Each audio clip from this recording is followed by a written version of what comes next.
The Battle of Kursk, fought between July 5th and August 23, 1943, stands as one of the largest and most significant clashes of World War II.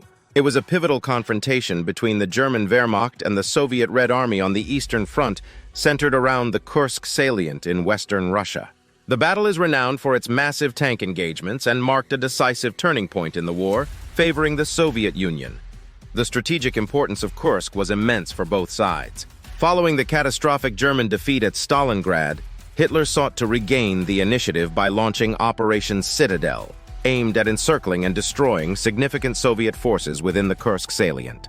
The Soviets, aware of the German plans through effective intelligence and reconnaissance, prepared extensive defensive positions to absorb the German assault and then launch a counteroffensive.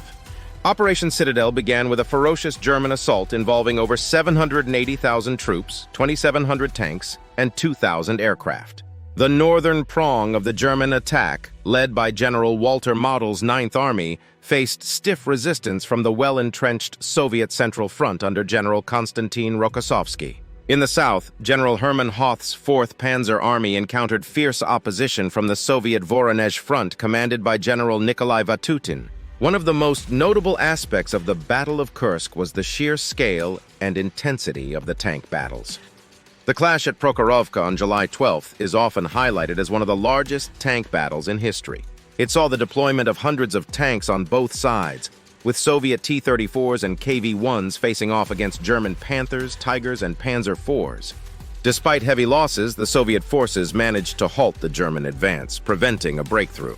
The depth and complexity of the Soviet defenses were critical in blunting the German offensive.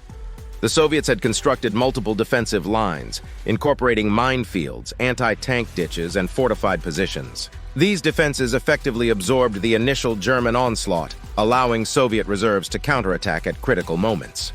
The Germans, facing fierce resistance and substantial attrition, struggled to maintain their momentum.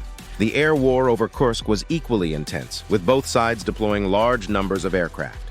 The Luftwaffe initially achieved some successes, but the Soviet Air Force, significantly strengthened by this stage of the war, was able to contest air superiority. The extensive use of ground attack aircraft, such as the Soviet Il-2 Sturmovik, played a vital role in supporting ground operations and disrupting German advances. As the German offensive stalled, the Soviets launched their counteroffensive operations, Operation Kutuzov in the north and Operation Polkovodets-Rumyantsev in the south. These operations aimed to exploit the weakened German positions and recapture territory lost during the initial stages of Operation Citadel. The Soviet counterattacks proved highly effective, pushing the Germans back and inflicting heavy casualties. The aftermath of the Battle of Kursk saw the Red Army on the offensive for the remainder of the war. The Germans, having suffered significant losses in men and materiel, were unable to mount any major offensives on the Eastern Front thereafter.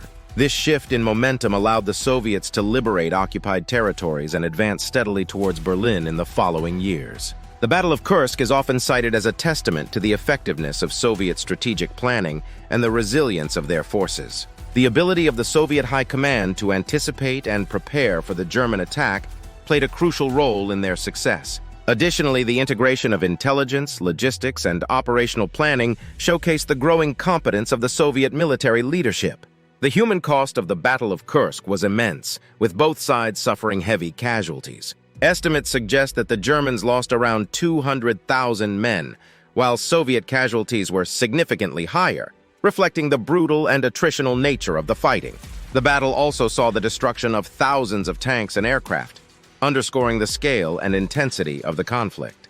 The legacy of the Battle of Kursk extends beyond its immediate military outcomes. It demonstrated the importance of armored warfare and the evolution of combined arms tactics influencing post-war military doctrines. The battle also highlighted the crucial role of intelligence and preparation in modern warfare, lessons that have been studied and applied in subsequent conflicts.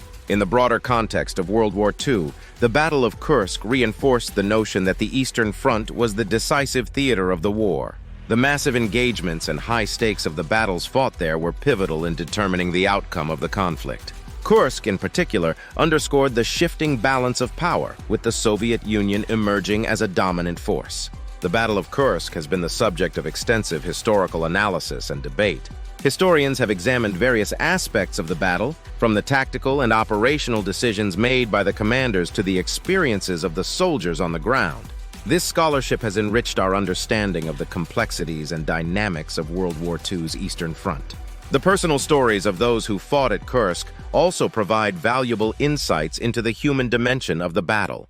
Accounts from veterans, both German and Soviet, reveal the harsh realities of combat and the profound impact of the battle on their lives. These narratives contribute to a more nuanced and empathetic understanding of the historical events.